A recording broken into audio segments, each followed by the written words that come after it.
Doctor Alejandro, muy buenos días. Bienvenido a esta entrevista que creo que le debíamos a toda nuestra audiencia, a nuestros clientes, a nuestros seguidores, siendo usted pues el director de nuestro departamento jurídico y además socio fundador de Ubilex. ¿Cómo está? Muy bien, muchas gracias. Contento de estar aquí con todos ustedes. Doctor, pues lo hemos invitado a que hablemos de un caso que realmente ahorita es de gran connotación y es el caso conocido como el caso de Epacolombia, realmente el caso de Daneyri Barrera.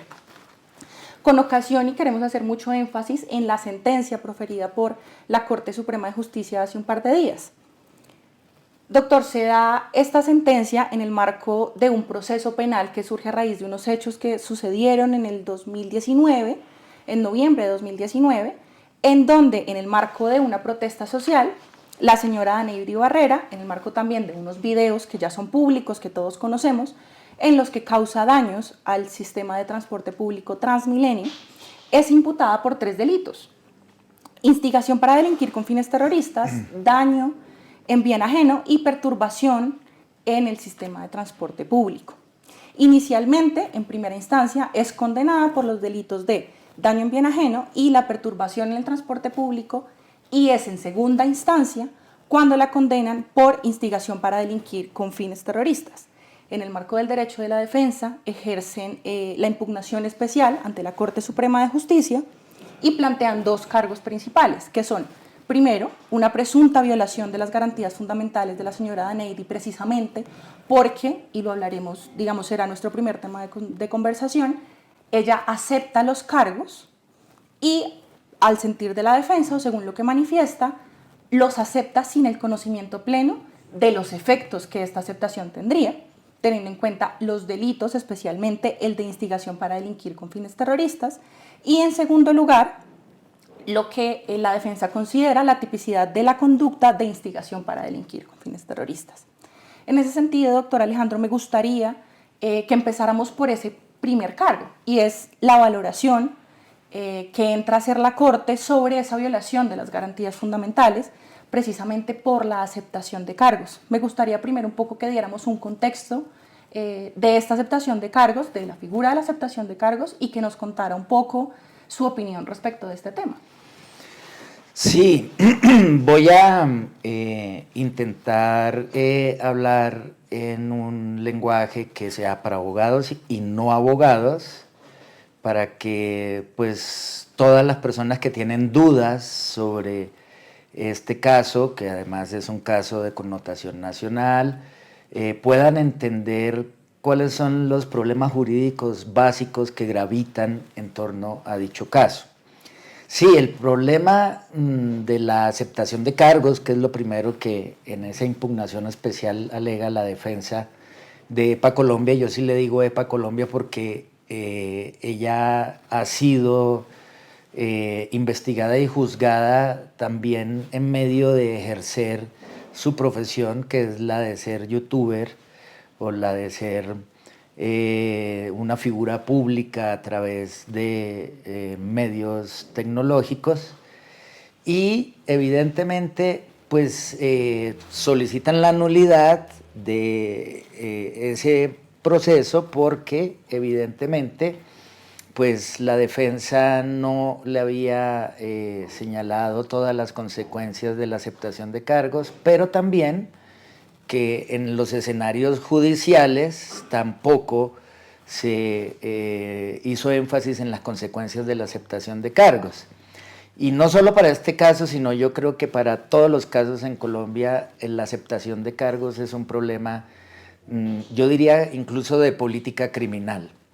Como lo diría nuestro querido amigo, ya fallecido, gran jurista Julio César Montañez, las salidas alternas, las negociaciones que se hacen entre la Fiscalía General de la Nación y los procesados a través de la defensa, son figuras que existen en nuestro ordenamiento para poder hacer funcionar la administración de justicia, que no colapse, y que muchos de los casos que se pueden resolver a través de las negociaciones sin necesidad de llegar hasta el juicio, y sobre todo para evitar la pena privativa de la libertad, pues se puedan tramitar por esa vía, y así pues el sistema colapsado pueda ser realmente eficaz, porque un sistema de justicia colapsado en realidad produce 1001 impunidades.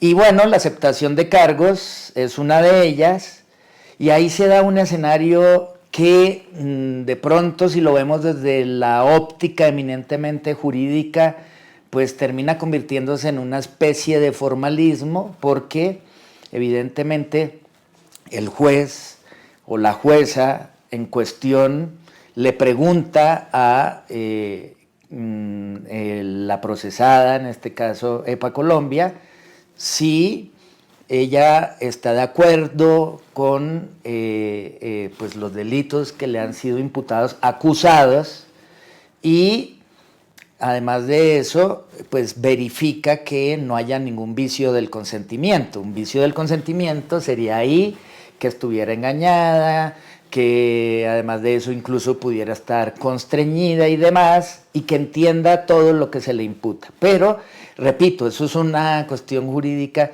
Cuando uno le dicen en medio de una audiencia que los delitos son típicos, antijurídicos y culpables, y que hay un tipo objetivo y un tipo subjetivo, pues un ciudadano cualquiera eso no lo puede entender. Luego entonces ese escenario me parece que pudiera, además bajo las nuevas tendencias con las cuales estoy de acuerdo de la justicia terapéutica, debieran ser mucho más humanizados, y en donde hubiera además una explicación real en términos castizos, porque quien está aceptando no es un abogado, y además de eso con un gran énfasis en las consecuencias, como el consentimiento informado en la medicina, que le expliquen a uno, si le utilizan términos que uno no entiende, uno está consintiendo algo que no entiende.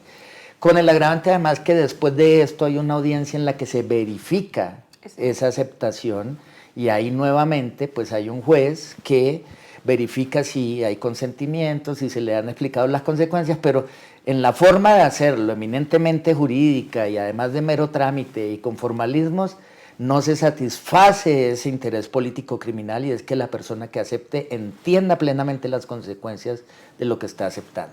Doctor, y en ese sentido, según lo que nos plantea, ¿cree usted que efectivamente, porque claro, la Corte en el marco de la sentencia dice, efectivamente, la defensa tuvo tiempo para hablar con la defensa, ella después de la imputación tiene un tiempo, y es ella misma, pues a través de su defensa, la que solicita esa audiencia para aceptar los cargos, incluso antes de la acusación? Entonces, la pregunta es, a pesar de que la Corte haya manifestado o haya argumentado que efectivamente tuvo el tiempo para informarse, que los jueces, que la fiscalía fueron claros en todos los casos, pudo igual no haber entendido que estaba aceptando los cargos o la gravedad de los cargos que estaba aceptando? Lo que pasa es que, repito, la forma en que se tramita este espacio procesal es para juristas, no es para ciudadanos. Luego entonces, pues tal y como está, digamos, nuestro ordenamiento y las interpretaciones, digamos, jurisprudenciales que ha hecho la misma Corte sobre la aceptación de cargos, que incluso impiden la retractación, pues digamos, con un análisis meramente formalista y normativo y jurisprudencial, pues evidentemente esa nulidad no tendría por qué prosperar, porque tenía abogado de confianza, porque hubo tiempo para explicarle. Pero lo cierto es que en la realidad sociojurídica del proceso, la gente que acepta cargos entiende los hechos, pero no entiende las consecuencias jurídicas. Y sobre ese punto, doctor, digamos que ya quisiera unirlo con el segundo argumento que tiene la defensa, y es, ella acepta cargos, y la importancia o la gravedad de esa aceptación es precisamente que acepta cargos de instigación para delinquir con fines terroristas, que ya nos lo explicará usted mucho mejor, pero que es un delito que no tiene beneficios, no tiene posibilidad de acceder, por ejemplo, a una prisión domiciliaria. En ese sentido, doctor, quisiera que habláramos un poquito de ese delito de instigación para delinquir con fines terroristas, tal cual lo ha analizado la Corte. ¿Está usted de acuerdo con esa tipificación? ¿Qué de pronto faltó? ¿En qué de pronto pudo la Corte profundizar un poco más? ¿O si definitivamente considera que se encontró en el marco del proceso que nos fue expuesto acreditada la tipicidad pues, de esta conducta? Sí, en la sentencia de la Corte, pues la mayoría de la sala dice que sí, que la conducta es típica, pues antijurídica y culpable, pero el debate fundamental era sobre la tipicidad de la conducta. Y hay un salvamento de voto muy interesante de la magistrada Miriam Ávila, que hoy en día es la presidente de la Sala de Casación Penal, en donde dice, no, es que la conducta no es típica. Para todos los ciudadanos, ¿qué significa que no sea típica? Que los hechos encuadren exactamente en todo lo que dice el tipo penal. Por eso le llaman ahí mismo, ya le llaman el salvamento de voto, una tipicidad estricta. Y es posible que se den algunos elementos, pero otros no. Estoy completamente de acuerdo con el salvamento de voto, en donde ella dice, mire, instigar es evidentemente con fines terroristas, que la finalidad que hubiera tenido EPA Colombia dentro de la grabación de ese video fuera para generar zozobra, terror y pánico. Y bueno, esas son palabras que ni siquiera son jurídicas, que pues la Corte a través de la jurisprudencia trata de darles alcance, pero que también desde el punto de vista del idioma español, para nosotros es claro que no tienen que ver nada con intranquilidad, desasosiego, inquietud, vandalismo. Luego entonces, pues la conducta no es típica porque los fines terroristas de esa instigación a delinquir, pues no se dan en el caso. Es más, yo iría más allá del salvamento de voto. Vean el video, ¿cierto? En el video ella está diciendo, sé que me van a criticar porque siempre me critican por lo bueno y por lo malo. Es decir, está reconociendo, esa es una primera afirmación en la que ella está diciendo, yo no les digo que ustedes hagan esto porque a lo mejor ustedes piensan que esto está mal. Es decir, ahí claramente no hay una instigación. Y además de eso, después de eso dice, es que yo lo hago, pues claro, de una forma un poco, pues por ser cortito el video y bueno, el uso del lenguaje no queda claro, lo hago porque el pueblo puede protestar. Entonces, eso que es reprochable, dañar un bien público como una estación de Transmilenio, por eso está el daño en bien ajeno, pues en realidad ella no está diciéndole a todos que lo hagan, sino lo que está diciendo es, tenemos derecho a la protesta social, entonces ni siquiera instigación, pero mucho menos que la intención de ella fuera la de un terrorista para generar zozobra y pánico en la población. Yo creo que eso lo puede entender todo el mundo, ni siquiera un jurista, pero, repito, esto no significa que no se haya cometido el delito, que el daño en bien ajeno es grave, pero que jamás se puede hablar con fines terroristas. A mí me llama un poco la atención que a diferencia de la sentencia como tal, el salvamento hace un llamado de pronto a que la Corte en futuras ocasiones profundice en esos fines terroristas como una desestabilización a los sistemas políticos o regímenes institucionalizados. ¿Cree usted, doctor Alejandro, que de pronto influyó que en este caso, y perdón la redundancia, la procesada, la señora Daneyri, fuera influencer? Este es un argumento que utilizan desde el tribunal y que después lo desarrolla un poco más la Corte, y es que el terror o el pánico lo fundamentan en que ella tiene un alcance mediático a millones de personas, y entonces el pánico, el terror y la zozobra se prueban a través de ese hecho. Pues yo pienso que esa es una, digamos, adecuación típica equivocada, que esa es una interpretación probatoria equivocada.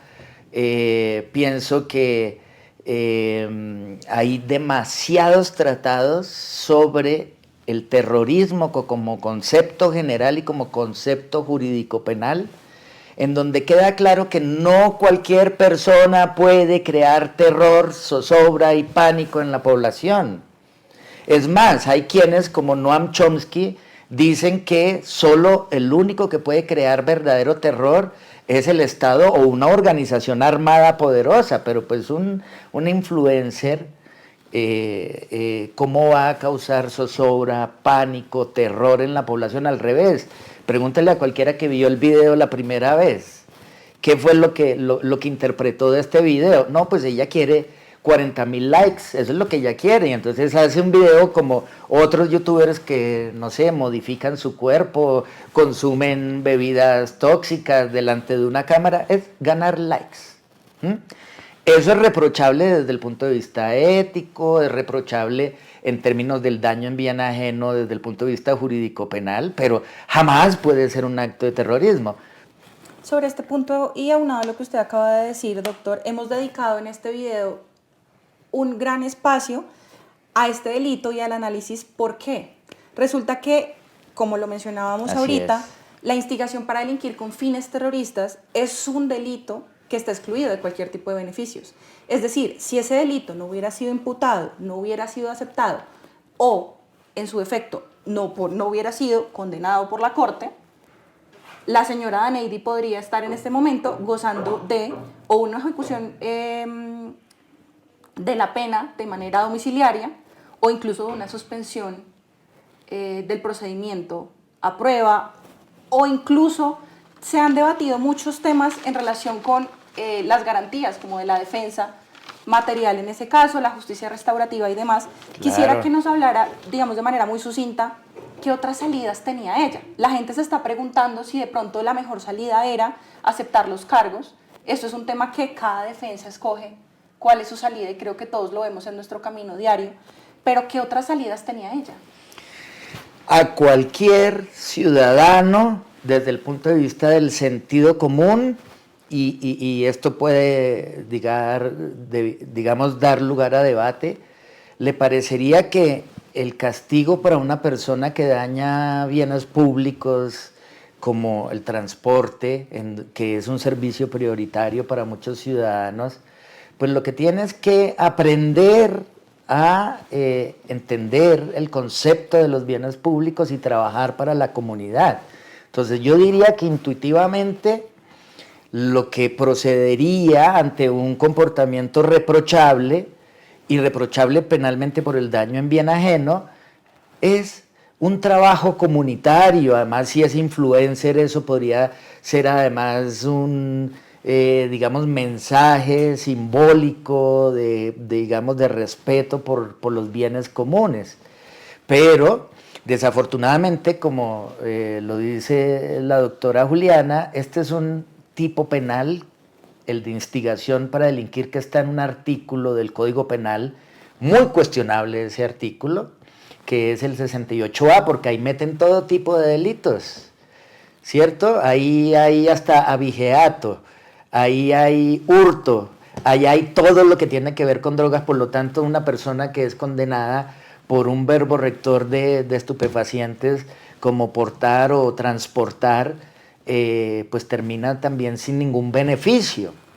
Entonces, no tiene ningún beneficio. Hay una norma muy reciente que es servicios de utilidad pública. Esa sería una excelente salida político-criminal. Pero desafortunadamente, eso es para mujeres cabeza de familia, cuya pena impuesta sea menor de 8 años, pero ahí hay un elemento que es el que ha suscitado muchas dificultades para la aplicación de esta ley, que es muy buena, que es que se haya dado en condiciones de marginalidad.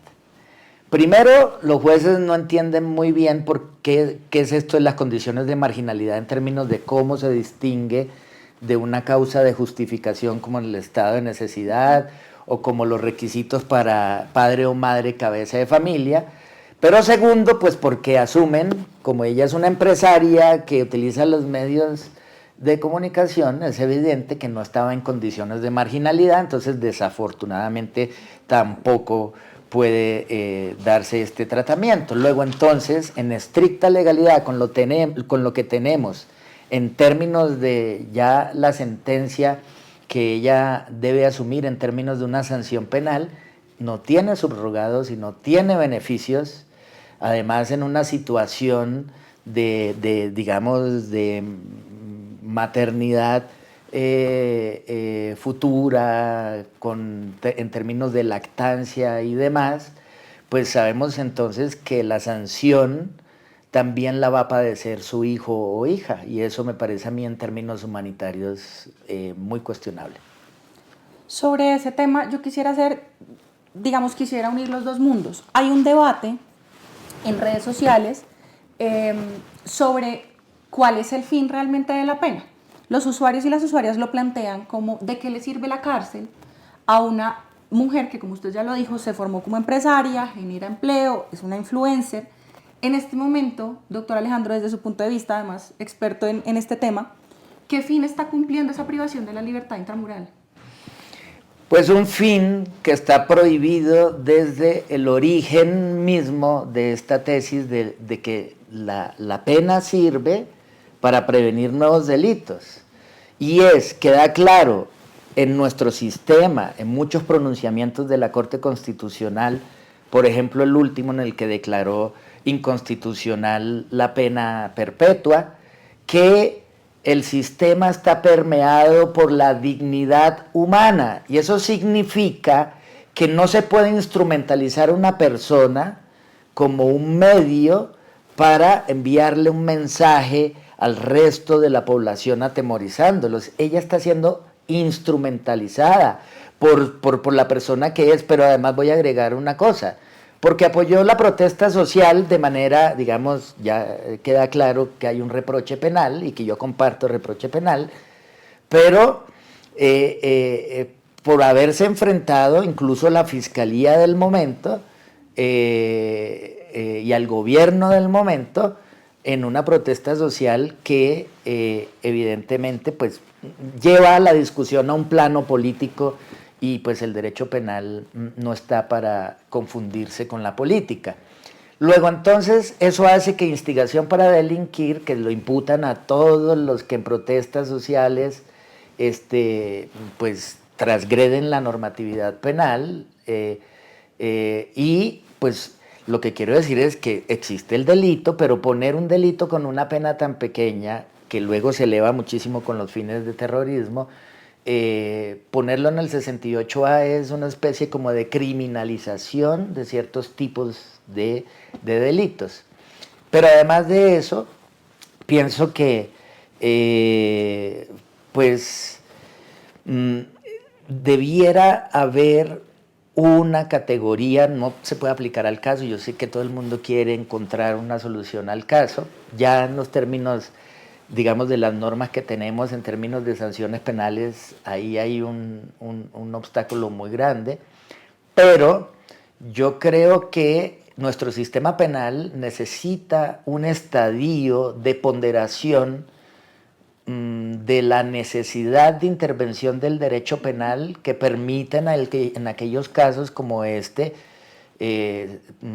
términos de humanismo, aplicar unas sanciones distintas, es decir, hay sanciones que son muy poderosas. El mismo tipo penal tiene la multa, y es una multa altísima cuando tiene este agravante en el tercer párrafo del tipo penal, que es con fines de delitos muy graves, dentro de los cuales está con fines terroristas.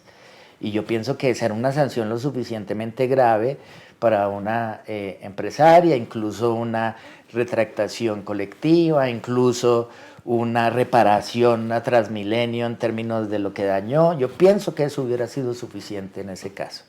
Y tenemos que distinguir entre los hechos de ella y los hechos de organizaciones criminales que a veces permean incluso la protesta social para precisamente generar pues un estadio de zozobra, y no podemos imputarle el terrorismo a cualquier persona. Vuelvo a Noam Chomsky. Noam Chomsky dice: no cualquiera tiene el poder de ser terrorista.